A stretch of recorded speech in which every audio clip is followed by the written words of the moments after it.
네, 오늘은 구원의 감격 두 번째 시간을 갖도록 하겠습니다. 지난 시간에도 말씀드렸지만 여기서 제가 말씀드리려고 하는 것은 구원의 영의 감격을 말씀드리는 것입니다. 성령의 조명으로 우리 영이 구원받은 것을 알 때 오는 영의 감격, 이것을 말하는 것입니다. 성령의 조명으로 우리가 구원받은 것을 영으로 알게 되면 우리 마음이 어떻게 된다고 그랬습니까? 주님께 대한 감사한 마음으로 가득 차게 된다고 말씀드렸어요. 그렇기 때문에 혹 구원의 감격이라는 말을 다른 말로 대신한다면 구원에 대한 마음의 감사, 이렇게 바꿀 수가 있습니다. 구원에 대한 마음의 감사. 이 구원에 대한 마음의 감사가 우리가 충만해야 된다 이거예요. 그래야지 그 가운데 하는 모든 것들이 예배가 되는 겁니다. 믿는 우리들은 항상 구원의 감격 가운데 있어야 합니다. 구원받은 것에 대한 감사한 마음이 항상 있어야 된다 이 말이에요. 그런데 이 감사한 마음은 성령의 조명으로 구원받은 것을 알아야 오는 것이니까, 그래서 우리는 또한 항상 성령의 음성에 귀를 기울여야 되는 겁니다. 항상 성령과 교통 가운데 있어야 되는 거죠. 어떻게 보면 지금 이 말씀이 구원의 감격 시리즈의 결론의 말씀입니다. 항상 성령의 음성 듣자. 항상 성령과 교통 가운데 있자. 그러므로 오늘도 말씀을 듣는 가운데 성령의 조명으로 말미암아 구원의 은혜를 더 깊이 알게 되는, 그래서 우리 마음에 구원받은 것에 대한 감사와 감격이 가득하게 되시기를 예수님의 이름으로 축복합니다. 먼저 시편 32편 1절 2절을 보겠습니다. 제가 한번 읽을 테니까 한번 잘 들어보시기 바랍니다. 허물의 사함을 받고 자신의 죄가 가려진 자는 복이 있도다. 마음에 간사함이 없고, 여기 마음에 간사가 없다는 말은 성령님이 비춰주는 그 죄를 하나도 빠짐없이 정직하게 하나님 앞에 다 회개하는 걸 말하는 거예요. 다 자백하는 걸 말하는 겁니다. 마음에 간사가 없고 여호와께 정죄를 당하지 아니한 자는 복이 있도다. 우리가 하나님 앞에 예수의 피를 힘입고 회개하면, 자백하면 주님께서 우리 죄를 다 용서해 주세요. 절대 그러므로 여호와께 정죄를 당하지 않습니다. 그러므로 이 말씀은 한마디로 회개하고 하나님께 죄사함을 받은 자의 복에 대해서 말하는 것입니다. 회개하고 하나님께 죄사함 받은 자는 복 있는 자라 이 말이에요. 이것은 다윗이 성령에 감동하심 받고 쓴 말씀인데요. 다윗은 특별히 밧세바를 불법으로 취하고 완전 범죄를 위해서 그 남편을 전쟁터에 보냈죠. 그래서 죽게 했습니다. 이러한 큰 범죄를 다윗은 저질렀던 자입니다. 그 위에 하나님은 나단이라는 선자를 그에게 보내셔서 그것이 얼마나 큰 범죄인 것을 알려줍니다. 그때 또 하나님의 은혜죠. 다윗이 내가 큰 죄를 범했구나 해서 하나님께 정말 참회의 기도를 하죠. 그러면서 그가 깨달은 영적인 진리를 이렇게 쓴 것입니다. 진정한 복이 무엇이냐?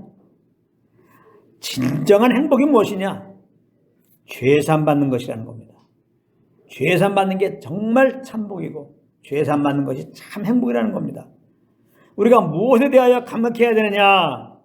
죄사함 받은 것에 대하여 감격해야 된다는 겁니다. 그래서 오늘 제목이 무엇이냐? 죄사함 받았으니까입니다. 죄사함 받았으니까 구원에 감격을 해야 되는데, 특별히 죄사함 받았으니까 우리가 하나님 앞에 감사하며 감격 가운데 지내야 된다 이 말씀이죠. 죄사함 받았으니까 우리는 구원의 감격 가운데 있어야 됩니다. 죄사함 받았으니까 잊지 마십시오. 방금 읽은 말씀은 원문에 보면 복이 있도다 라는 말이 먼저 나와요. 복이 있도다. 그래서 공동번역은 이 말씀을 이렇게 번역해 놓았습니다. 복되어라 선포한 다음에 거역한 죄 용서받고 죄의 허물 벗겨진 자, 여호와께서 잘못을 묻지 않고 마음에 거짓이 없는 자, 이렇게 표현하고 있습니다. 여기서 복이라는 말은 행복이라는 말입니다. 행복. 우리가 지금 공부하는 주제를 따라 말하자면 감격하여라.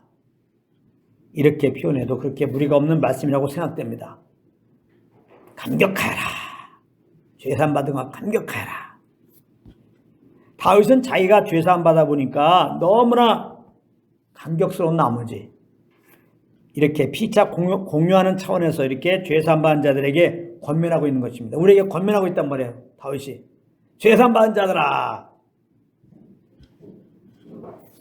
너희들은 복되다, 너희들은 행복하다, 너희들은 감격해라.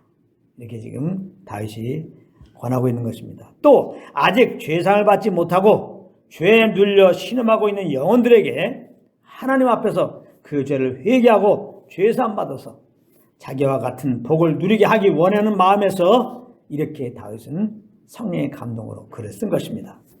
그러므로 아직까지 회개하지 않은 분들은, 예수 믿지 않은 분들은 하나님 앞에 내가 주인 된 거 회개하고 십자가에 죽으시고 부활하신 예수님은 그 마음의 구주로 영접하시기 바랍니다. 그러면 죄 용서 받습니다.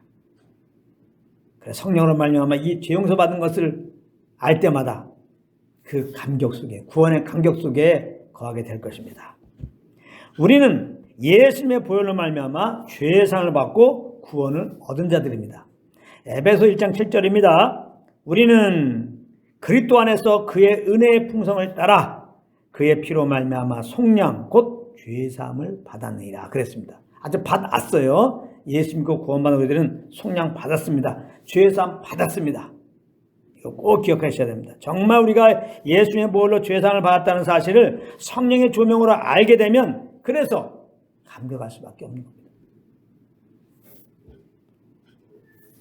성령의 조명으로 이것을 알지 못하니까 예수 믿고 죄사함 받았음에도 불구하고 죄사함 받았으니까 감격해야 되는데 감격하지 못하고 있는 거예요. 아무튼 오늘 성령의 조명으로 내가 죄사함 받았구나, 이것을 아는 은혜가 있기 바랍니다. 그래서 그냥 삶이 죄사함 받아서 너무나 감사하다, 감사하다, 이 감사함이 그냥 분수처럼 솟아나길 바랍니다. 사람들이 왜 그렇게 마음에 평안이 없는 줄 아십니까? 하나님 앞에서 죄를 지었기 때문에 그래요. 모든 사람은 이미 아담 안에서 이미 죄인 되어 출세한 것입니다. 하나님과 분리되어 있는 것이 죄예요. 그리고는 하나님과 상관없이 내가 내 삶의 주인 되어 살아가고 있는데 이것이 다 하나님 앞에 죄를 짓고 있는 거예요. 내가 주인 되어 살고 있는 거, 이게 다 지금 죄 짓고 있는 거예요. 혹 윤리도덕적으로 선행을 한다고 해도 잘 들으십시오. 다 자기의 의로 그렇게 한 것이기 때문에 그것도 하나님 앞에서는 죄를 범하는 겁니다. 아시겠어요? 그래도 저 사람은 다른 건 몰라도 예수를 안 믿어도 선행을 많이 했기 때문에 의로운 거 아니냐고. 그래도 저 사람은 천국 가야 되는 거 아니냐고. 선행을 많이 한다고 천국 가는 게 아니에요. 회개하고 예수 믿고 죄사함 받고 하나님 앞에 의롭다움을 얻어야 천국 가는 거예요. 예수 믿지 않으면 죄인입니다. 예수 믿지 않고 하는 것은 다 내유한 것이기 때문에, 내유한 것은 하나님 앞에 더러운 옷과 같은 거예요. 하나님 인정하지 않습니다. 내유한 것은 다 죄라고 하나님 말씀하는 겁니다. 여러분들 예수 믿었다고 윤리도덕적으로 내 의로 착하게 살려가면 안 돼요. 하나님 보실 때 착하게 사는 건 뭐냐? 착하신 영, 성령의 인도함 받는 겁니다. 할렐루야. 착하게 살려고 하지 말고 남들 보기에 좋은 모습으로 살려고 하지 말고, 힘들어요. 힘들어. 그게 가능합니까? 성령을 쫓아 사십시오. 그냥. 할렐루야. 성령께서 주시는 감동 따라 이렇게 말하고 그렇게 행하시라고. 그러면 하나님이 기뻐 받으세요. 꼭 기억하시기 바랍니다. 사람이 죄를 지고서는 절대 평안할 수 없습니다. 여러분들 항상 제가 예를 드는 거지만 예전 학교 다닐 때 경험하지 않았습니까? 선생님이 숙제를 해줬는데 숙제를 안 하고 왔어. 그럼 여러분들 어떻습니까? 언제 보내실까 걱정이 돼가지고 마음이 불안했던 기억이 있지 않습니까? 편치 않은 것입니다. 절대로 선생님께 잘못한 다음에는. 몇 년 전에 뉴스에 보니까 10세 때 친구를 살해하고 숨어 살던 한 청년이 몇 년이 지난 다음에 경찰에 붙잡히게 되었습니다. 그때 기자들이 막 쫓아가서 얘기하죠. 지금 마음이 어떠십니까? 이렇게 한 기자가 물어보니까 뭐라고 말한 줄 압니까? 이렇게만 하더라고요. 이렇게 잡히니까 차라리 너무나 마음이 편합니다. 지금까지 마음이 너무나 불안해서 살 수가 없었습니다. 시원합니다. 그러더라고요. 솔직한 고백이죠. 이렇게 사람이 죄를 지고는 평안할 수가 없는 겁니다. 살 수가 없는 거예요. 그래서 사람들은 살 수 없다, 살 수 없다, 괴롭다, 괴롭다 그러는 거예요. 힘들다, 힘들다. 자기는 돈이 없어 그런 줄 알고 그냥 저 사람 때문에 그런 줄 알고 이런 환경 때문에 그런 줄 알지만 사실은 알고 보면은 하나님께 죄를 보면서 지금 그런 거예요. 그렇게 마음이 평안하지 않고 힘든 거예요. 마음이 괴롭고. 시편 32편 3절에 보면 다윗이 죄를 짓고 죄사함을 받지 못했을 때 자기 마음의 상태를 이렇게 표현했습니다. 내가 입을 열지 아니할 때에 종일 신음함으로 내 뼈가 쇠하였도다. 여기 보면 종일 신음하였다는 겁니다. 지금 믿지 않는 자들의 마음 상태가 무엇이냐? 종일 신음하고 있는 거예요. 말씀이 그렇다면 그런 거예요. 말씀이 회개하지 않고 예수 믿지 않고 그래서 죄사함 받지 않은 자들은 그 죄 때문에 그 마음이 신음하고 있다 이 말이에요. 하나님 말씀이 그렇다면 그런 겁니다. 이렇게 말하면 믿지 않는 자들 중에는 동의하지 않는다고 말하는 분들이 물론 많이 있죠. 나는 마음이 지금 평안한데 무슨 말을 하냐고. 난 지금 평안해. 예수 안 믿어도 난 평안해. 그러나 아무리 자기가 평안하다고 해도 평안한 것이 아니에요. 평안하다고 얘기해도 평안한 것이 아닙니다. 물론 하나님 앞에서 내가 죄인인 것을 모르면 그렇게 말할 수는 있지만은 그 영혼은 장차했을 죄의 형벌에 대하여 신음하며 두려워 떨고 있는 것입니다. 이런 말이 있죠. 왠지 모르는 불안. 왠지 모르게 지금 뭔가 불안해. 왠지 모르게 뭔가 두려워. 믿지 않는 자들은 항상 왠지 모르는 불안 가운데, 두려움 가운데 있는 것입니다. 그래서 죽을 날이 그렇게 두려운 것입니다. 죽음 너머에 있는 하나님의 심판과 불욕에 떨 것이기 때문에 알아요. 사람의 영혼은 알아요. 지금 영이 타락해가지고 하나님으로 인정하지 않고 그러면 하나님을 예배하지 않고 있어도 내가 죽은 다음에 이제 이 영혼이 어디 갈지 알아요. 하나님의 무서운 심판을 받고 정말 고통스러운 지옥에 갈 것을 압니다. 그래서 태어날 때도 울고 다 태어나잖아요. 태어날 때 웃고 태어난 사람 있어요? 울고 태어난다고. 그냥 태중에 있을 때 얼마나 참 불편했겠어요. 그럼 나오면 이래야 되는데 울고 태어난다고. 그 영혼은 알아요. 죄인으로 태어난다고 그랬죠. 죄인은 반드시 죽고 하나님의 심판을 받고 영원한 불지옥 가는 거예요. 그 자기에게 장차했을 그 형벌, 하나님의 심판과 그 영원한 불지옥을 생각하면서 우는 거예요. 요한일서 4장 18절에 오면은 두려우면은 형벌이 있습니다 그랬어요. 두려우면은 형벌이 있습니다. 사람들은 죄로 말미암는 그 무서운 형벌로 말미암아 두려움에 떨고 있는 거예요. 그런데 안타까운 것은 사람들은 이렇게 항상 두려움 가운데 있으면서 이 두려움의 원인이 무엇인지를 모르고 있다는 것이죠. 그래서 나름 이 알 수 없는 두려움을 이겨보려고 노력을 하고 있는 겁니다. 어떤 사람은 종교생활을 합니다. 어떤 사람은 취미활동을 열심히 합니다. 어떤 사람은 술을 먹습니다. 아무튼 가만히 있으면 두려움이 몰려오기 때문에 사람들은 마음에 안식이 없이 무엇을 그렇게 하고 있는 겁니다. 사람은 안식할 수가 없어요. 아무것도 안 한다고 안식이 아니에요. 아무것도 안 하면 더 괴로운 겁니다. 사람들은요. 그래서 뭔가를 하는 거예요. 사람들은. 뭔가 하니까 또 힘들지. 힘들어 쉬면 또 막 두려움이 몰려오지. 신음할 수밖에 없는 겁니다. 살 수가 없는 거예요. 그런데 사람들은 이런 것을 행복하기 위해서 그런다는 겁니다. 내가 종교생활하고 취미활동하고 술 먹고 행복하기 위해서 그런다는 겁니다. 아주 틀린 말은 아닙니다. 행복하기 위해서 그런 짓을 한다는 것은 뭡니까? 지금 행복하지 않다는 거예요. 그래 행복하지 않아서 행복하려고 그런 거예요. 믿지 않은 자들의 심령을 행복할 수가 없죠. 왜? 죄를 지었기 때문에. 하나님 앞에 죄산 받지 않았기 때문에 행복할 수가 없는 겁니다. 그러니까 죄를 지었기 때문에 그 두려움 때문에 그 두려움을 이기려고 지금 무엇을 한다고 해도 맞는 말이고, 행복이 없어서 행복을 얻으려고 지금 그렇게 한다는 말도 맞아요.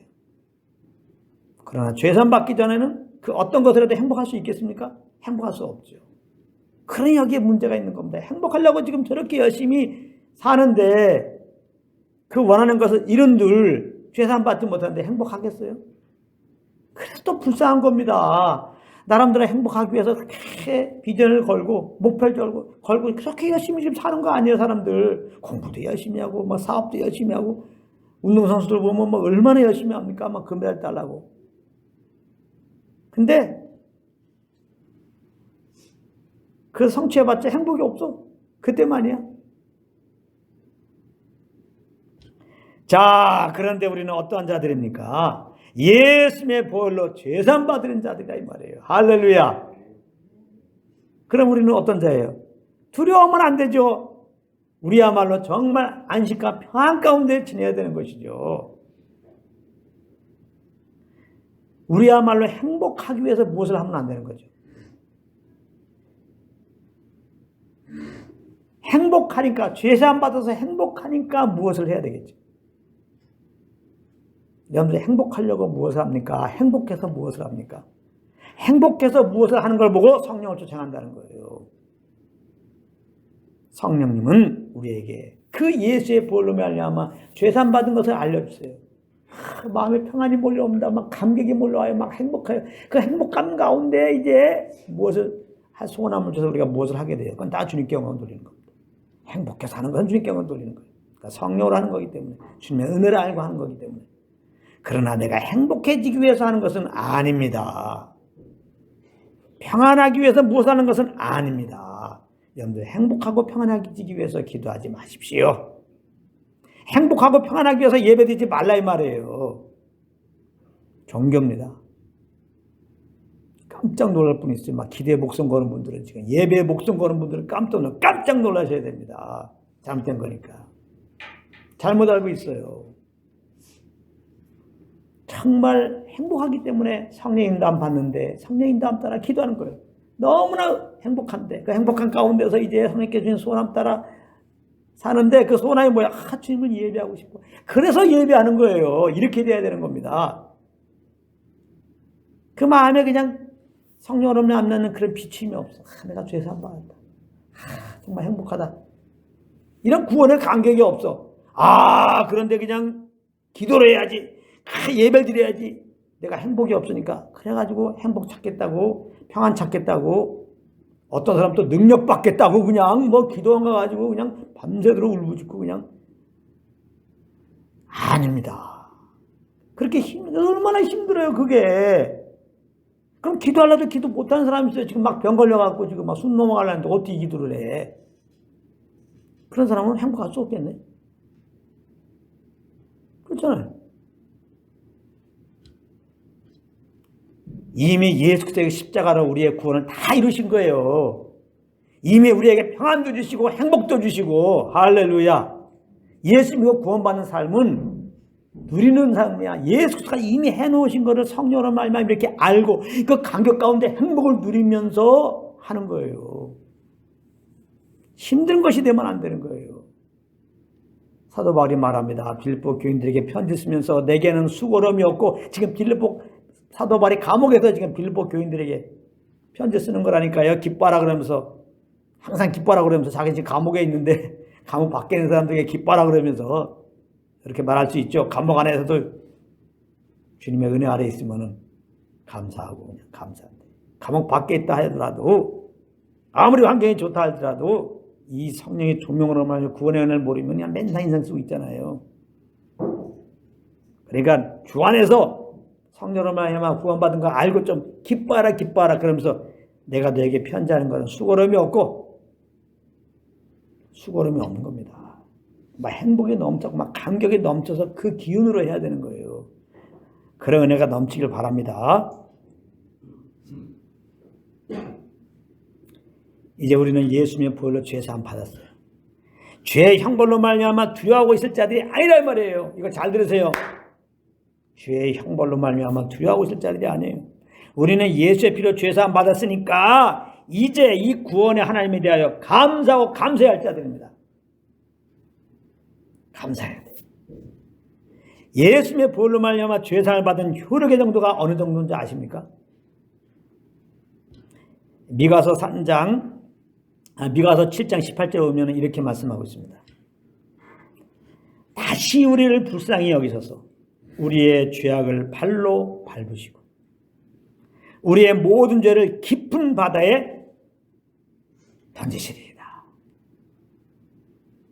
여기 죄악을 발로 밟으시고 그랬어요. 죄악을 발로, 하나님의 발로 막 밟았어. 그러니까 죄가 어떻게 완전히 다 으스러지겠죠. 죄가 다 사라지겠죠. 막 발로 밟았으니까. 이 말은 우리 죄를 짊어지시고 예수님이 십자가에 달리셔서 그 고통 가운데 피 흘려 죽으신 것을 예언적으로 하신 말씀이에요.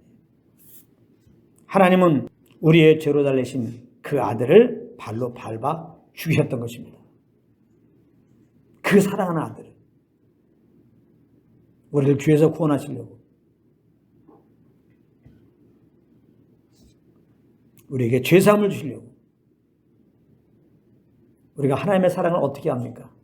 그 사랑하는 아들이라도 우리의 죄로 짊어지셨을 때 사정없이 밟으면서까지 이렇게 우리를 구원하신 걸 통해서 알 수 있는 거예요.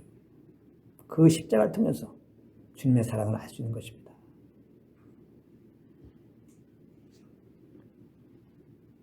우리는 그 아들이라도 우리의 죄로 달리셨을 때 사정없이 밟으신 걸 통해서 우리는 하나님의 공의를 또한 볼 수 있는 것입니다. 하나님은 공의를 하셨기 때문에 우리가 잘못했을 때 아무 조건 없이 용서할 수가 없는 거예요. 하나님의 공의는 반드시 죄에 대해서 심판합니다. 그래서 하나님은 그 아들을 이 땅에 보내주셨던 것이고 죄가 없으신 그 아들에게 우리의 죄로 달리시게 하셨던 것입니다. 그리고 죄가 없으신 그 아들이 우리의 죄로 달리셨을 때 하나님은 그렇게 죄에 대하여 인정사정 없이 공의로운 심판을 하셨던 것입니다. 예수님이 받으셔야 할 그 심판은 바로 우리가 받아야 할 심판이었던 겁니다. 근데 하나님이 우리를 사랑하셔서 영원한 저주에서 사망에서 이 죄에서 우리를 구원해 주려고 그 아들을 보내시고 이렇게 대신 십자가에 죽게 하신 거예요. 그래서 우리 대신 피 흘려주시고 죽으시고 부활하신 예수님을 구주로 믿을 때 이제 하나님은 우리의 죄를 용서해 주시는 것인데 하나님의 은혜로 우리가 이 사실을 알고 예수님을 구주를 믿어서 우리는 죄사함을 받은 것입니다. 할렐루야. 그리고는 우리들의 죄를 깊은 바다에 던져버리셨다는 거예요. 아주. 다른 말로 이 말은 무슨 말이냐? 이 말은 이제 죄와 상관없는 자로 인정해 준다는 말이거든요. 다른 말로 이 말은 의롭다 하신다 이 말이에요. 의롭다 하신다. 예수님은 구원받은 우리들은 하나님이 의롭다 하신다 이 말이에요. 이제 죄와 상관없는 자 이제 의롭다 하신다. 예전에도 죄를 안 범했고 앞으로도 죄를 안 범한 자로 인정해 주시는 거예요. 할렐루야. 예수님의 피의 효력을 보십시오. 과거, 현재, 미래 죄를 다 도말되게 한 거예요. 물론 죄 용서 받았다고 잘 들으세요. 우리가 죄를 범치 않게 되었다는 말 아닙니다. 아시겠어요? 또 죄 사함 받았으니까 우리는 절대 죄를 범하지 않을 거야. 아닙니다. 우리는 아직 죄를 가지고 있는 연약한 육신을 입고 있어서 죄를 범할 수가 있습니다. 절대로 우리는 죄 사함 받았어도 죄에서 자유할 수 없는 자라는 꼭 기억하시기 바랍니다. 여러분들이 그것을 기억해야지 성령을 쫓고, 그렇지 않으면 여러분들이 성령을 쫓지 않고 바로 죄를 범합니다. 그런데 우리가 연약하여서 이렇게 죄를 범한다 할지라도 이제 믿는 우리들은 하나님은 그 지은 죄에 대하여 정죄하지 않으시는 것입니다. 정죄, 의롭다함의 반대말이에요. 정죄. 너는 죄에 있다. 의롭다함은 무죄선언이고 정죄는 죄에 있다. 유죄선언이에요. 절대로 죄에 있다. 정죄하지 않으십니다. 죄 있다 하면 그냥 지옥에 가야 돼요. 그런 일이 없다는 겁니다. 야, 예수 믿고 이게 우리 어렵다 하신다는 게 굉장한 거예요. 할렐루야. 무죄선언 죄 없다. 나 행한 거 죄밖에 없는데 아들의 피 때문에 우리가 그 피 흘리신 예수를 믿었더니 그 피로 우리 죄를 이렇게 다 사해 주시고 죄 용서해 주시고 의롭다 하신단 말이에요. 무죄선언. 할렐루야. 야, 얼마나 이게 감사한 말입니까? 이게 복음이에요. 예레미야 31장 34절에 보면 내가 그들의 악행을 사하고 다시는 그 죄를 기억하지 아니하리라 그랬습니다. 이제 믿는 우리들이 지은 죄에 대하여는 아주 기억하지 않으신다는 거예요. 근데 우리가 기억해. 우리가 제일 범한 걸 우리가 기억해. 그래가지고 막 죄책감 속에 쏙 들어가. 그래요. 우리가 지은 죄가 있으면 기억 안 할 수가 없죠. 정죄감이 몰려오는 거거든요. 양심이 있는데. 그러면 우리가 죄를 범하면 성령님이 양심과 더불어 증거합니다. 너 잘못했잖아. 하나님께 잘못했다고 그래. 이렇게 성령님께서 알려주시면 그 죄를 하나님께 얼른 자백하시기 바랍니다. 아멘. 예. 또 하나님이 정죄하지 않는다고 나 정죄 안 받아 이러고 있으면 안 되는 겁니다. 잘못했는데 왜 정죄 안 받아요? 왜 죄책감 안 가져요? 당연한 거지. 그거는 성령님이 지적한다고. 잘못하면요 성령님께서 여러분들 평강 깨집니다. 성령님 평강의 영이거든요. 잘못하는 것은 성령 인도함 받지 않은 거잖아요. 그렇기 때문에 여러분들 성령 인도함 받지 않으면 평강이 깨져요. 그렇기 때문에 성령님은 근심하면서 잘못한 거 지적한다고요. 그리고 그걸 빨리 자백을 해야 돼. 할렐루야. 자백하면 주님이 용서하셔요. 성령님이 너무나 기뻐하세요. 다시금 우리를 막 주장하시기 때문에 다시금 우리 안에 평안이 오는 거예요. 여러분들은 평안 가운데 좀 사시길 바랍니다. 아니 마땅히 살아야 돼. 죄 산 받았잖아요. 하나님과 그 피로, 예수의 피로 말미암아 화목하게 되었잖아요. 예수 믿기 전에는 적대 관계였죠. 하나님과 적대 관계. 싸우는 관계였단 말이에요. 거기는 평화가 없죠. 그러니까 예수의 피로 말미암아 이제는 죄의 담이 허물어졌어요. 하나님과 좀 화평의 관계가 있단 말이에요. 이제 진짜 평화가 온 거예요. 이제 평화를 누려야 되는 거예요. 이제 우리는. 근데 그건 뭐예요? 성령님과 동행하면, 성령 안에 있으면 그 평화가 누리게 되는 거예요. 근데 죄를 범하면 그 성령이 근심하세요. 그러면 평안을 못 누린단 말이에요. 우리 믿는 자들은 그런 걸 알아요. 내가 죄를 범했는지 안 범했는지. 다른 사람에게 속일지도 몰라도, 또 내가 다른 사람과 비교해서 나는 죄가 아니야 할지라도 성령님이 죄라고 그러면 그게 죄인 겁니다. 답답하시면은, 답답하면 평안 깨지고 그러면 자꾸 변명하지 말고 잘못했습니다. 마음에 간사가 없는 자는 그러잖아요. 간사가 없이 간사하게 살지 마세요. 간사함이 없는 게 그냥 내 어떤 의의 기준 따라서 그냥 그렇게 풍성스럽게 사는 그거 말하는 게 아니에요. 우리의 의는 더러운 옷이라니까 그 의가 뭐야? 그 우리의 의라는 게 그 다 내 욕심 따라서 얼마나 바뀌어지는 그 의의 기준 그거 그런 거 갖고 말이야. 나는 내 철학 따라서 한다고 말이야. 아니에요. 간사함이 없는 거는 내가 간사함이 없어야지. 그런다고 간사함이 없는 게 아니에요. 내가 잘못한 거 성령님이 알려줄 때 정직하게 자백할 수 있는 거. 간사함이 없는 자예요. 그게 뭐라고 말해? 그걸 보고 뭐라고 그랬냐? 통해자복하는 심령이라는 거예요. 하나님이 원하는 심령은 통해자복하는 심령과 기뻐하는 심령이에요. 딱 두 가지 심령밖에 없어요. 우리가 연약해서 얼마나 잘못할 수 있잖아요. 물론 그러면 안 되지만 연약한 육신이 있어 그렇다니까요. 근데 그때 성령께서 알려준단 말이에요. 그러면 그때 자백할 수 있잖아요. 할렐루야. 자백하라 이 말이에요. 성령 지적할 때만 자백하는 거. 이걸 통해 자복하는 심령으로 하나님이 너무나 기뻐서 그 통해 자복하는 심령의 영혼을 막 솟아나게 한다고 하잖아요. 솟아나게 한다. 막 이게 무슨 말이에요? 너무나 기뻐한다는 말 아니겠어요? 이런 마음도 하나님의 마음도 잘 아셔야 돼요.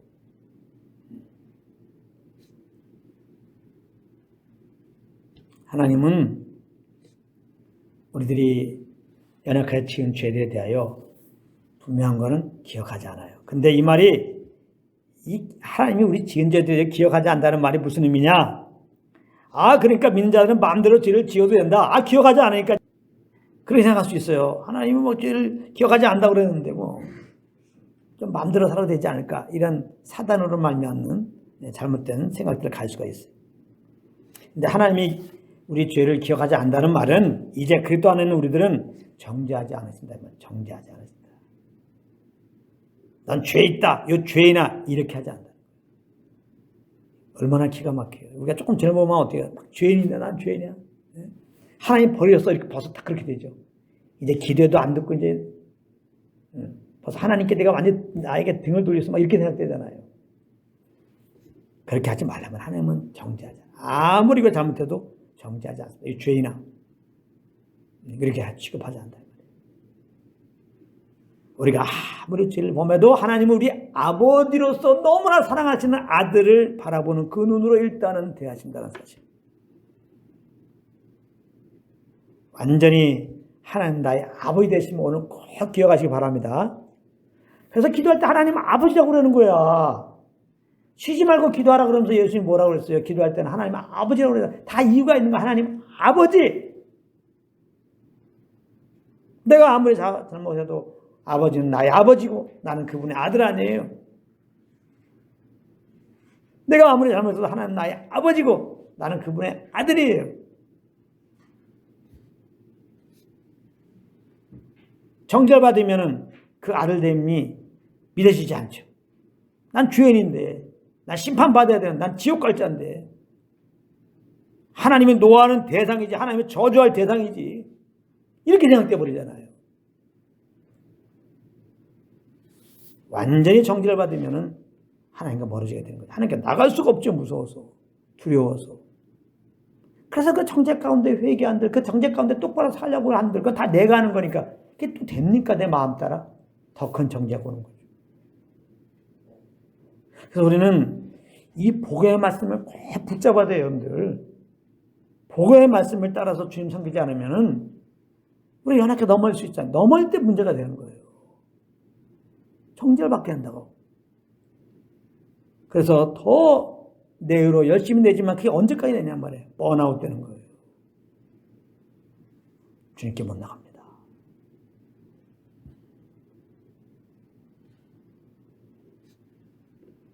의외로 우리는 말씀을 붙잡고 주님 섬기는 게 아니라 내 의로 주님 섬깁니다. 내 생각으로, 내 경험으로. 사실 다 좋다 이거예요. 잘못했을 때가 문제가 되는 거예요. 정죄를 받게 되는 겁니다. 이제 주님께 못 나가요.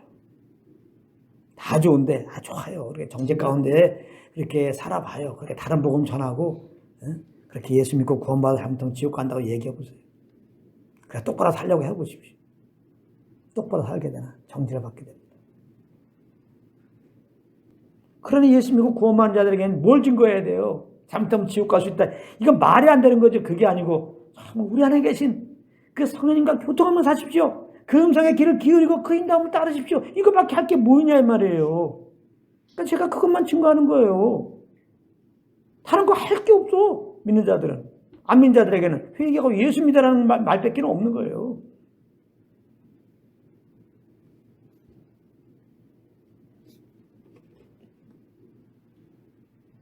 우리가 혹 죄를 지었다면 다시 하나님의 심판을 받고 지옥에 갈까 봐서 회개할 것이 아니라 이 말이에요. 이제 하나님은 정죄하지 않으시니까. 혹 잘못했으면 이제 우리를 사랑하시는 하나님 아버지 앞에서 하나님의 사랑을 한량없이 받고 있는 아들로서 잘못했다고 자백하는 것입니다. 할렐루야. 이거 기가 막힌 말씀이죠. 우리가 잘못하면 어떻게 해요? 다시 표현합니다. 제가 이거를 얘기하면서 너무 감격스럽네. 자, 우리가 잘못했으면 어떻게 할까? 잘 들어보십시오. 우리가 잘못하면 어떻게 한다고요? 정죄받고 어떻게 이제 하나님 나를 저주하겠네, 심판하시겠네, 지옥 보내겠네, 이렇게 하지 마시고 이제 우리를 사랑하시는 하나님 아버지 앞에서 하나님 아버지의 사랑을 한량없이 받고 있는 아들로서 잘못했습니다. 자백하는 것입니다. 아시겠어요? 그러면 이미 예수님의 보혈 안에서 다 우리 죄를 용서해 놓으시고 기다리셨던 하나님 아버지는 당연히 우리의 죄를 다 깨끗하게 용서해 주시는 것입니다. 그래 일로 와라 내 품에 안겨라. 죄를 범하면 그 주님의 품 안에 못 안기잖아요. 주님이 우리를 안고 싶은데 그래서 우리가 죄를 범할 때 정죄가 와갖고 못 안기니까 크게 안타까운 거예요. 그래서 예수의 피는 다 용서하시고 우리를 기다리시는 하나님. 두 팔 벌리고 이제 빨리 오길 원하시는 하나님. 죄를 범하면 더 오길 원해. 우리가 죄를 범하면 또 죄를 범했네. 이거 지옥 보내야 되겠네. 이런 게 아니고 죄를 범하면 하나님 안고 싶은데 지금 하나님 품을 떠나서 지금 이제 오지도 못하고 있단 말이야. 쭈삣쭈삣하고 지금 이게 얼마나 안타까워. 우리를 너무나 사랑하시는데 진짜 영원히 함께 하시려고 그냥 이렇게 우리를 구원하시고 우리 안에 또 계시고 지금 사실 우리 팔도 다 붙잡고 계셔. 근데 우리가 그냥 한쪽 팔 그냥 빼가지고 그냥 우리 마음대로 살아가지고 그냥 그래도 하나님 오라고 그러는데 우리가 그냥 정죄받아가 쭈삣쭈삣하고 있을 때 하나님 마음이 얼마나 아프겠어. 그냥 일로 와 일로 와. 근데 잘못한 다음에 우리가 자백하지 않으면 절대 하나님께 못 나가요. 그래서 여러분들 잘못하면 반드시 자백해야 돼요. 왜 자백하지 않아? 그러면 하나님 품 안에 못 들어가잖아요. 그 하나님이 이미 주신 그 평안을 못 누리잖아요. 제발 자백하시기 바랍니다. 손을 잡고 가세요. 그냥 성령님이 알려주면 잘못했습니다. 자백하세요.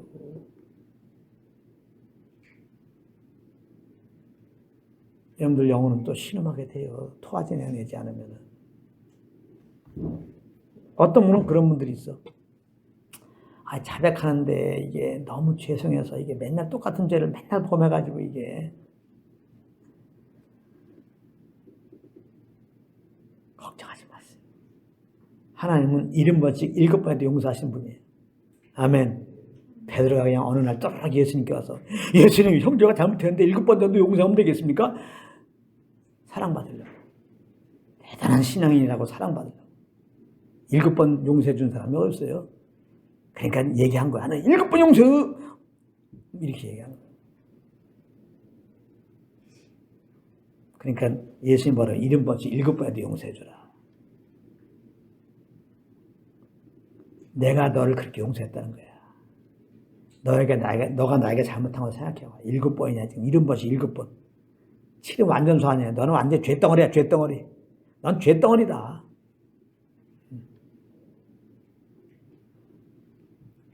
그런 너를 내가 다 용서한 거다. 이 사랑을 기억해라. 이 사랑으로 형제를 대하라 이 말이에요. 그러면 겨우 7번입니까? 이렇게 되는 거죠. 근데 베드로는 자기 의로 혹시 7번 용서하면 되겠습니까? 7번. 7번 용서한다면 어떻게 되겠습니까? 나는 정말 사랑의 화신이야. 여러분 난 사랑의 화신입니다. 얼마나 웃겨요. 자기 의는 안 된다니까요. 그러니까 우리의 의는 털어놓을 것 같은 거예요. 하나님의 의를 받지 못하게 하는 거예요. 70번씩 7번에도 용서하신 분이에요. 우리가 이렇게 연약한 어머니 거 다 알고 부르신 분이에요. 할렐루야. 그러니까 내가 너무 내 의로 어떻게 보면 하나님 앞에 똑바로 하겠다고 결심한 것도 문제예요. 그러니까. 제가 말씀드리잖아요. 맹세하지 마세요. 주님 앞에. 이렇게 살겠습니다. 하지 마요. 여러분들. 난 그렇게 시키지 않아요. 여러분들 이렇게 살겠습니다. 하지 말라니까요. 그 어떤 것으로도 맹세하지 마십시오. 어떤 것으로도 서원하지 마십시오. 무슨 서원 기도입니까? 자식들 말이지 서원 기도 하라는데요. 서원 예물도 드리는. 아이고 큰일 날 짓 하고 있습니다. 지금. 서원한 대로 살 수 있습니까? 맹세한 대로 살 수 없어요. 그래서 예수님이 어떤 걸 맹세하지 말라는 거예요. 우리는 그냥 우리의 수준을 알면요. 그냥 선생님께서 시킨 대로만 할게요. 이렇게 돼야 돼. 할렐루야.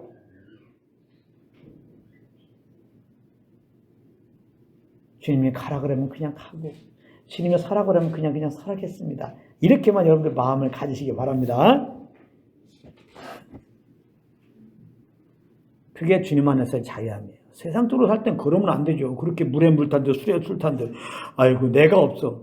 그건 성공하지 못한다고 생각하죠. 그래서 세상에서는 끝없이 회사고 학교고 뭐야 선생님들이고 상사들이고 할 수 있다 결단해라 작정해라 노력해라 이러잖아요.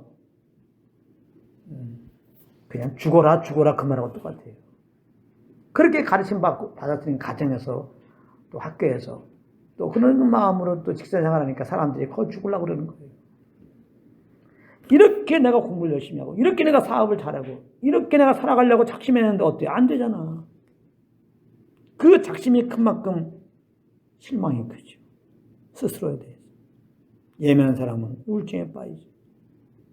나는 참 못났구나. 그래서 만든 노래가 바보처럼 살았군요. 그건가 봐. 나는 바보처럼 살았군요.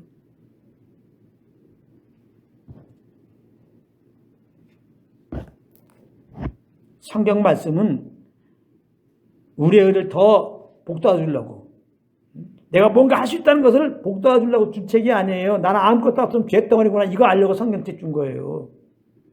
여러분들 성경을 보면서 내가 이렇게 살아야지 벌써 이렇게 되면 잘못된 거야. 여러분들은 성경책 보면서 나는 진짜 아무것도 아니구나 이거, 나니까 죄덩어리구나, 정말 예수님 아니면 나는 아무것도 아니네, 성령을 쫓아 행하지 않으면 아무것도 아니네, 이렇게 돼야 돼요. 여러분들,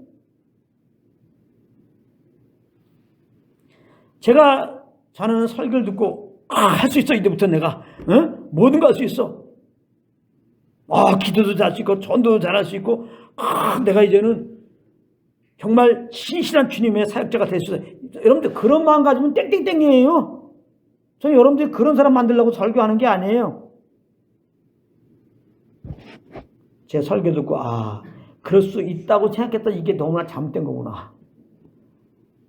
그걸 깨닫고 정말 예수님을 의지하지 않으면, 정말 내 안에 계신 성령님을 쫓아 살지 않으면 나는 아무것도 할 수 없구나. 이걸 깨달은다면 저는 그냥 감사하겠는데요. 저는 여러분들은 하산하셔도 됩니다. 다른 또 도사님에 가시죠. 왜 도사라고 그러냐? 이렇게 전하는 사역자가 진짜 사역자예요. 다른 건 다 도사입니다. 이 복음이 다예요. 이게 뭐 어디 또 가서 또 들으려고 그러고 뭐 어디 또 대단한 게 있느냐?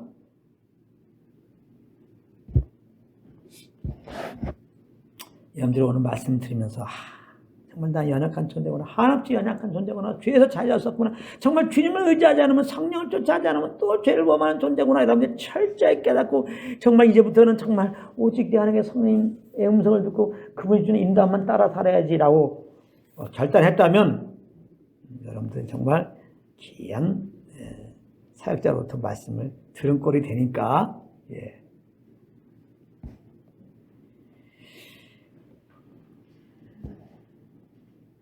그러므로 이제 우리가 연약하여 넘어진 일들로 너무 매여 있지 마시기 바랍니다.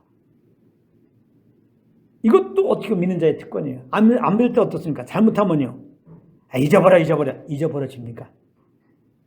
막 잘못한 거 있잖아. 그냥 시간 지나면 돼, 조금만 참고 그냥 무시가 됩니까?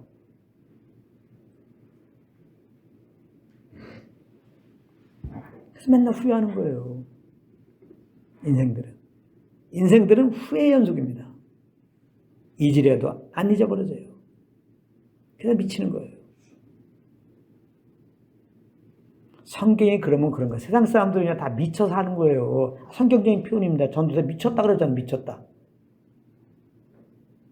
제정신이 아니야. 하나님이 주는 생각이 제정신이에요. 하나님을 떠나는데 당연히 미친 것이죠. 그게. 이런 말을 들으면 여러분들 뭘 생각해야 됩니까? 믿지 않은 사람들은요, 부러워할 대상이 절대 아닌 거야. 불쌍한 거예요. 불쌍한 거예요. 미쳐있는데 지금 뭘 안 믿는 사람들을 부러워하고 있어요. 지금 나 진짜 제일 안타까운 거, 안 믿었는데 지금 예수도 믿지 않는데 내가 주인 되어 사는 사람들을 왜 부러워하지? 돈 많다고, 권력 가졌다고. 그러니까 그런 내가 잘못된 거지. 그 욕심으로 말미암아 미혹되는 거예요. 여러분들. 그 많은 돈이, 그 가진 권력이 그 사람 늙어가는 거 막아줍니까? 노후 대책입니까? 죽는 걸 막아줍니까? 하나님의 심판받는 걸 막아줍니까? 영원한 불못에 가는 걸 막아줍니까? 속고 있는 겁니다. 돈이 뭘 대단한 겁니까? 권력이 뭘 대단한 겁니까? 아무것도 아닌 거예요. 이 모든 것들은 다 욕심으로 말미암아 얻은 거기 때문에 여러분들 욕심으로 말미암아 얻은 것 그것으로 여러분들 찔리게 되는 거예요. 돈을 사랑하지 말라. 그 사랑하는 돈이 우리를 찔린다고 그러잖아요. 자, 내가 돈을 사랑해서 돈을 벌었어. 그러면 그 돈이 영원히 그렇게 머물러 있습니까? 그 돈이 조금씩 없어질 때마다 괴로운 거예요. 돈 많은 사람들이 그래서 괴로운 거예요. 권력 가진 사람이 그래서 괴로운 겁니다. 그걸 아셔야 돼요. 뭘 부러우기는. 반대로 말하면은 돈도 없어. 권력 없어. 그 사람이 사실은 더 평안한 거예요. 할렐루야. 없어질 돈이 없으니까. 그건 제가 알아요. 그건 제가 안다요. 우리 집은 문을 잠고 다니지 않아. 그냥 열고 다녀. 돈 들어오라면 들어오라 이거야. 성경책이나 이렇게 갖고 가다가 거기서 이제 예수님만 만나는 그런 심령이 걱정 없는 겁니다. 나는 뭐 그렇게 큰 권력 없으니까 권력이 잃어버릴 것 같은 두려움이 없어요. 연예인들, 그 잘 나가는 스타 연예인들이 많은 분들이 우울증이 있습니다. 왜 그런지 압니까? 그 인기가 떨어지면 어떡하나. 무서운 겁니다. 저도 한때는 좀 인기 있어 봤잖아요. 제 주변에서 가면 좀 인기가 있었어. 그래도 가는 곳마다 이렇게 좀 아는 척 해주더라고요. 그랬더니 굉장히 사람 눈치 보게 돼요. 조금 나에게 이렇게 좀 아는 척 안 해주면요. 내가 뭘 잘못했지? 막 인기 관리해야 되는데, 이 어장 관리를 해야 되는데, 얼마나 피곤한지 몰라요. 얼마나 피곤한지 몰라요. 저는 고등학교 때부터 무대 인상 아니에요. 무대 인생. 저도 알고 보면 연예인이라니까. 네? 아, 그거 아주 심각합니다. 이게 연예인병이요. 네. 우울증 걸릴 수밖에 없어요. 근데 이름이 없고 안 알려줬으니까 걱정할 게 없다 우리는요. 이잖아. 우리 우울증 안 걸리잖아요. 근데 스타가 돼갖고 우울증 걸려. 스타 돼서 우울증 걸려요. 스타 안 되고 그냥 우울증 안 걸릴래요.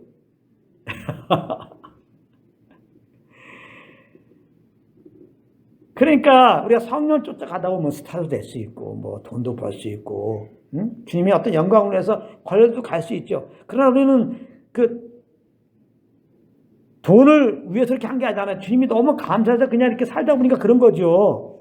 그냥 그런 걸로 그냥 주님께 영광 돌리게 되는 거죠. 그러니까 혹시 좀 없어서 권력 없어 우리 아무 문제가 안 되는 거죠. 근데 이제 주님 떠나는데 뭐 의지의 것이 있어야 되는데 평안도 없고 두려움이 있고. 그러니까 사람들은 어차피 자기에게 찔림을 줄 줄 알면서도 모르죠 사실. 자기에게 결국은 찔림을 줄 건데 그것이 자기 행복을 줄 거라고 이렇게 돈을 쫓고 권력을 쫓고 또 얼마 전에 있으면 국회의원 된다고 그러고 이러고 있는 거예요 지금요. 또 공부도 열심히 하고 있고 얼마나 안타까워. 제가 지금 돈 벌지 말라 권력 가지지 말라 돈 버는 게 잘못됐다는 것도 아니죠. 절대 아닙니다. 제가 이제 이 시리즈 끝나면 할 게 뭐냐면 그리스도인의 세계관을 공부할 거예요. 절대 우리는 저기 산속에 사는 자들이 아닙니다. 세상의 빛을 부르셨어요. 이 세상 가운데서 우리가 물질 하나님 편에서 볼 때 물질을 어떻게 대해야 되고 또 나라를 볼 때 어떻게 해야 되고 결혼 생활을 어떻게 해야 되고 자녀를 어떻게 양육해야 되고 이런 부분을 구체적으로 공부할 겁니다. 본질, 그러나 본질은 항상 주님 한 분으로 만족하고 이렇게 구원의 감격 가운데서 그냥 만족하고 난 죽어도 여한이 없습니다. 그냥 내가 살아서 이제 예수님 나의 주인 되시니까 그냥 말씀하시면 그 말씀만 따라하겠습니다. 이 고백 가운데서 주님의 주인대로 그냥 살 뿐이야. 할렐루야. 이렇게 성령을 쫓아하면요. 만약에 성령이 공부하라 그러면 얼마나 공부 열심히 하는지 압니까? 성령이 나름대로 이렇게 정치하라 그러면 얼마나 열심히 정치하는 줄 압니까? 만약에 사업하라 그러면 얼마나 열심히 사업하는 줄 압니까? 솔직하게 성령도 안 바르면요. 그 분야에서 잘할 수밖에 또 없어요, 사실은. 믿는 사람들이 맨날 하는 것마다 실패하고 그렇지는 않습니다. 성령을 따라서 하면요. 그렇다고 또 성령을 따르면 그러므로 이제 다 성공이다. 그것도 아닙니다. 예. 본질에서 꼭 구하시기 바랍니다. 본질. 예. 본질 놓치면 아무것도 아니에요. 그래서 제가 처음 시작할 때도 구원의 감격, 이건 영의 감격을 말한 거지 감정적인 감격이 아니라고 지난 시간에도 말하고 먼저 말한 거예요. 감정도 필요한 것이지만 이렇게 영의 감격이 오면 우리의 감정까지도 그 감격이 있지만은 그렇다 감정주의가 되면 안 됩니다. 큰일 납니다. 내가 감격이 있어야지. 응? 주님의 은혜를 알아갖고 그렇게 막 뭔가 감격 가운데 감정이 섞인 막 그런 감정을 표현해서 막 하다못해 기도만 하려고 그러면 막 울부짖어야 되고 찬송만 하려면 막 박수치면서 팔팔 떼야 되고 말이지 막 이런 식으로만 해야지 뭔가 하나님 은혜를 받은 사람이고 그게 하나님께 예배드린 것처럼 말이죠. 그런 사람들 많아요. 제가 예전에 아내 사귈 때 예전에 하나산 기도는 유명했어요. 그래서 한 번은 가봐야 되겠다. 뭐 가볼 마음은 없었지만 그래도 이제 예수를 만났으니까 우리 어머님도 자주 가고 그래서 한번 구경하러 한번 갔었어요. 근데 한 사람이 눈에 딱 띄더라고. 찬양하는데 그 이제 기도한 특별한 찬양 있다. 그때 뭐 주의 사랑은 정말로 네 이래 하는데 와 완전히 숙녀도 못해 박수 치면서 같이 돌아가. 뭐 이렇게 하는데요. 와 얼마나 열심히 하는지 그 많은 사람이어서 거기에 눈에 딱 띄어. 저는 그 사람에게 눈이 딱 고정됐어요. 어휴, 아주 뗄 수가 너무 열심히 해갖고 진짜. 자 이제 찬양 시간 끝났습니다. 목사님 설교 시간 되는데 고개 숙여 그때부터 자더라고. 계속 자는 거야. 이게 뭐가 좀 이상하다.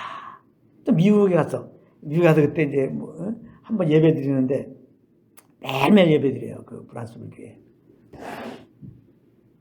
그 한 사람이 기억나요. 그 아내는 태국 사람이고 제가 이제 태국 그 아내하고 교제했어요. 그러니까 소개시켰는데 그 남자가 이제 그 미국 사람인데 이제 태국 아내를 둔 미국 사람인데요. 거기 이제 예배 끝난 다음에 이렇게 목사님께 기도하는 시간이 있어요. 그러면 이 사람은요, 이 목사한테 기도받고, 저 목사한테 기도받고, 그러면 그 기도받으면 막 깔깔깔 웃고 막 쓰러지고, 그럼 또 일어나고 이 사람한테 기도받고 막 그러더라고. 막 뜨겁게 막 그래요. 막 하면서 막 그래. 또 그 사람에게 눈이 딱 돌아갔어. 미안합니다. 난 열심히 내면 그 사람에게 눈이 가. 종말을 보려고 그렇게. 그 사람 역시 말씀만 전하면 자고 있더라고. 왜? 그럴 수밖에 없지. 물론 피곤해서 그런 것도 있지만 너무 열심히 그렇게 감정적으로 하는 바람에 탈진했어 이제. 그러니까 자는 거지 뭐. 교회에 왜 왔어? 성령이 하시는 말씀 들으러 온 거 아니에요. 막 어쩌다 그러면 이해가 돼. 그게 신앙이 되면 되겠어. 신앙생활이. 근데 그게 충만한 겁니까? 정말로 감정주의가 되면요. 내가 막 박수 치면서 기도했어. 근데 박수 치면서 기도하지 않을 때가 있는 거예요. 감정은 항상 바뀌는 거예요. 근데 그걸 갖다가 구원의 간격은 이렇게 나타나는 거야. 이렇게 딱 돼버리면은 이거 위험한 거죠. 사실 구원의 간격도 없는데 이러고 있는 거예요 지금. 잃어버린 사람 많이 있습니다. 잘못 알고. 또 그렇게 가르쳐갖고. 그래서 제가 본질 얘기하다가 본질이 중요한 거예요. 구원의 간격, 심히 여러분들이 구원의 간격, 감정적으로 항상 그 기쁨을 유지하고 뭔가, 안녕하십니까? 또 이런 사람 만들까봐 내가, 제가, 본질을 제가 얘기하는 겁니다. 물론 막, 영의 감동이 있으면 그 감정도, 우리가 항상 기쁨 가운데 있죠. 그러나 꼭 그렇게 감정적으로, 이렇게 기쁨 가운데 있어야지, 내가 지금 구원의 간격 가운데 있는 것은 또 아니에요. 본질에 거야 됩니다. 정말 주님의 은혜를 가지면요, 어떻게 보면 더 냉철하게 됩니다. 우리가 자칫 막 성령 충만하면 막 이성도 없어. 그냥 막 성령 인도함이라고 막, 성령 인도함이라고 가정도 안 돌봐. 성령 인도함이라고 막 공부도 안 해요. 저는 반대입니다, 그런 거.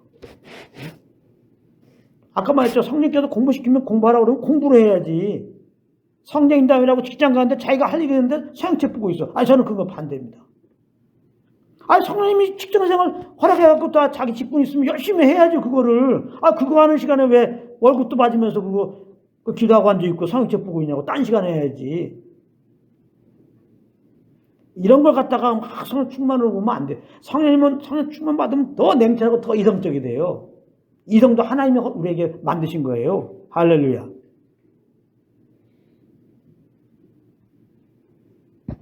주님을 알수록 이렇게 이상한 종교적인 데서 자익해야 되죠, 우리가. 종교는 신비한 생활이 아닙니다. 그냥 삶이지. 예수 믿기 전에는 그냥 미친 삶이지, 그냥. 내가 주인 되었으니까.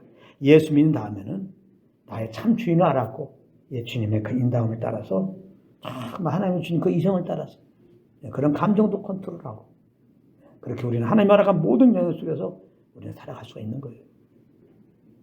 할렐루야. 네. 어떤 모습으로 이렇게 어떤 행위로 뭔가 은혜를 받았다, 주님을 찬송한다, 나타나려고 우리가 할 필요도 없는 거예요. 영든 내가 하나님의 자녀고 하나님께 부르심 받았다, 뭘로 증명할 거예요? 성경책 이렇게 끼고 안녕하십니까 이런 걸로 증명할 거예요? 그래서 그냥 교회만 들어오면 안녕하세요 이렇게 바뀌는 겁니까? 나가서는 뭐야 얘. 아닙니다. 우리가 정말 주님의 자녀고 우리가 정말 부르심 받았다는 증명은 뭐냐? 내 생각대로 움직이지 않고 항상 성령님을 내 삶의 주인을 인정하고 그분의 인도함 따라 사는 거예요. 그냥 내가 보든지 안 보든지 주님은 내 안에 있잖아요. 뭘 다른 사람 상관할 거 없어. 주님 앞에서 이게 성령을 쫓아 사는 자를 보고 고린도서 2장에는 신령한 자라는 거예요. 신령한 자는 아무에게도 판단받지 않아요. 그러면 성령 인도함 받은 사람은 그냥 독단적으로 사냐 그 말이 아니고 판단 받을 게 없어서 하나님의 판단에 살고 있으니까 오히려 다른 사람을 판단한다는 거예요. 이건 정죄한다는 게 아니에요. 내가 주님이 원하는 마음으로 살다 보니까 딱 보이는 거지. 이거 주님이 원하지 않는 건데. 아는 거예요, 다. 성령을 쫓는 게 다입니다. 성령으로 말미암지 않고는 예배가 진행이 될 수 없어요.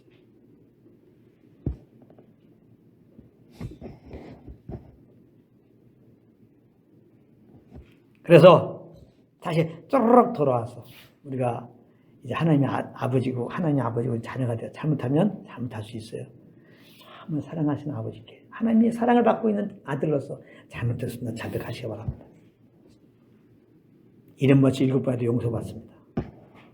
그러므로 이 잘못한 일로 절대 매이지 마시기 바랍니다. 하나님께 자백했다면 하나님께 다 용서해 준 것을 믿는 믿음으로 죄책감을 이기시고 뭘로? 믿음으로. 죄책감 뭘로 이겨? 내가 자백했다면 다 용서한 걸 믿는 믿음으로. 아멘. 그래서 요한일서 1장 9절에 만일 우리가 우리를 자백하면 저는 미쁘시고 의로우사 미쁘시고를 말한 거예요. 미쁘시고 이 말은 신실하시고. 뭘 신실해서? 자백하면 용서해 주마. 이렇게 말씀하신 대로 신실하게 자백하면 용서해 준다는 거예요. 그래서 우리가 자백하면 깨끗하게 모든 불의 소리를 깨끗하게 한다. 이 말씀을 믿고 정죄 자백해 받아요. 죄책감은 자유 안 받으시란 말이에요. 괜히 그냥 나 또 잘못했는데 어저께 그제 또 그저께 그제 이렇게 하지 말라 이 말이에요. 자백했다면 주님 기억하지도 않고 다 용서받은 거예요. 그럼 어떻게 해요? 이제 구원의 감격, 지용서하신 거 받은 거에 대한 감격을 가지면서 성령을 쫓아야 되겠죠. 아까 말했죠. 왜 죄를 범했어요? 성령을 쫓지 않았어요. 성령을 쫓으면 되는 거예요. 죄 안 범하려고 부지막 불끈 지지 말고 성령을 쫓으라고. 요한복음 8장에 보면 가나마다 잡혀온 여인이 있었습니다. 그때 예수님이 요한복음 8장 18절에서 굉장히 중요한 말씀을 하셨습니다. 나도 너를 정죄하지 않으니 가서 다시는 죄를 범하지 마라. 초림의 예수는 정죄로 온 게 아니에요. 우리가 받아야 할 정죄를 대신 받으시고 죽으러 오신 거예요. 그래서 믿는 우리들에게 정죄 가운데 우리들에게 하나님 앞에 의롭다를 얻게 하시려고.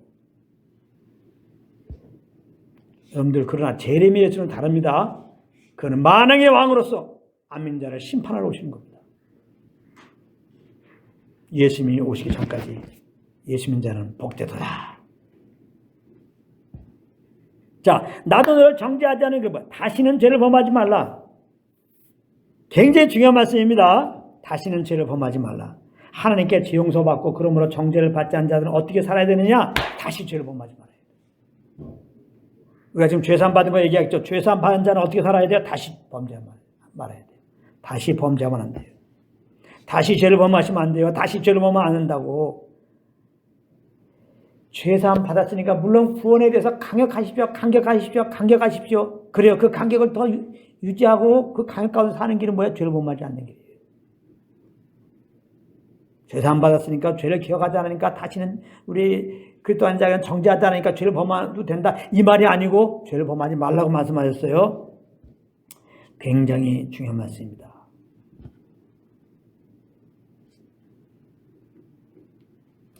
자, 그런데 이 말씀을 잘 이해하셔야 되겠죠.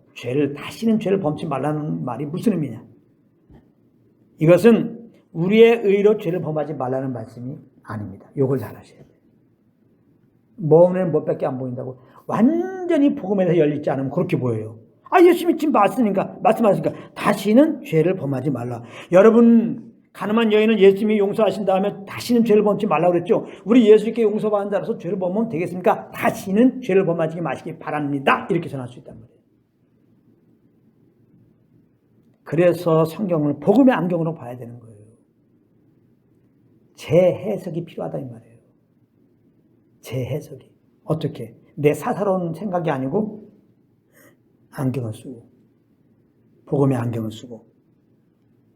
그러면 저에게는 예수 믿지 않다면 우리가 우리의 힘으로 죄를 하지 않도록 해야지. 또 원수가 있으면 내가 사랑하려고 노력하고 내가 슬픔이 오면 기뻐하려고 노력하고 시간 되려면 내가 기도하도록 하고 내가 연을 보면 의미 안 품으려고 내가 막 노력하고 이렇게 될 텐데요. 복음의 안경 끼면 그렇지 않습니다. 잘 명심하십시오. 여러분들이 다시는 죄를 범하지 않으려고 하는 그 순간 여러분들은 엄청나게 죄를 범할 겁니다. 한두 번 경험했습니까? 오늘 말씀 여러분들이 잘 들으면요. 여기 잘못한 죄에 자꾸 빠지는 사람 있죠. 완벽하게 해결될 수 있습니다. 왜 자꾸 빠진 줄 압니까? 여러분들이 결단해서 그래 자꾸. 잘못됐어. 자백합니다. 자백했으면 된 거야. 그 다음에 그냥 성령을 쫓을 생각만 하란 말이야. 근데 어떻게 하냐? 이제는 그런 죄를 안 범해야지. 그러니까 여러분 죄를 범하는 거예요.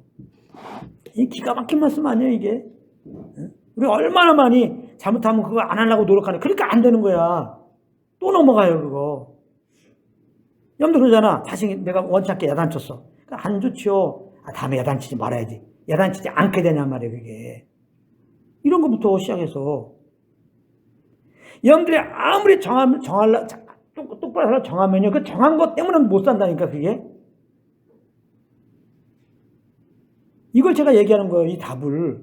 여러분들 이런 어려움이 안 빠졌나 봐. 그냥 여러분들 정할 필요 없이 잘 지냈습니까? 그렇다면 할 말 없어. 그런 분들은 기 막아요. 네. 잘못한 걸 자백하고, 주님을 의지하지 않았어. 죄를 범한 거예요. 내 안에 성령님을 의지하고 항상 이분을 의식하면서 주님도 알게 원해보세요. 그럼 주의 음성이 들려온다 그랬죠. 평안입니다. 평안이 몰려오세요. 그 가운데, 그 평안 가운데서 그분이 주신 만큼만 생각하고 말하고 행하도록 하십시오. 그 연습을 하시라고. 할렐루야. 세상 평안합니다. 세상 평안해요. 그럼 내가 평안 가운데 누구한테 미움이 왔어. 그 미움, 평안이 그 유지가 됩니까? 평안함을 유지하고 해서 미움을 안 갖게 되는 거죠. 어떻게 보면 성령 인도함 받는 방법은요. 이미 평안이 왔잖아요. 그러면 평안이 깨지지 않는 길을 택하는 게 성령 인도함 받는 거예요. 저는 그렇게 인도함 받아요.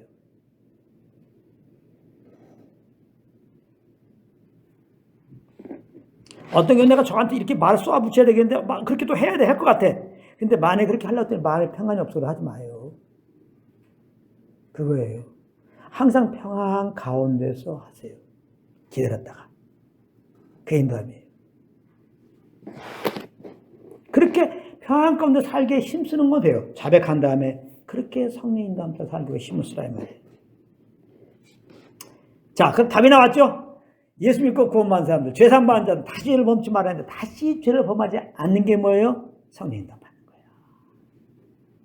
그게 그 말씀이란 말이에요. 그게 안경을 쓰고 보면은 여인에게 예수님이 내가 다시 너를 정죄하지 않아. 내가 너 죄를 용서했다. 이제부터 성령을 쫓아 살려.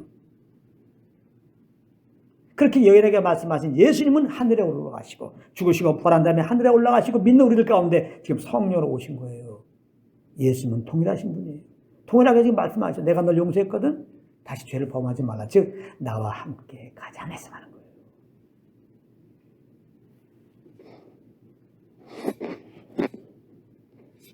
연약한 우리들이 죄를 범하지 않는 유일한 길, 우리의 노력은 안 됩니다. 성령 인도함 받는 거예요.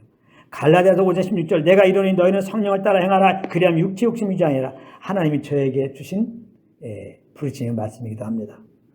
우리가 육체 욕심을 이루지 않는 길, 죄를 범하지 않는 길, 성령을 따라 행하는 겁니다.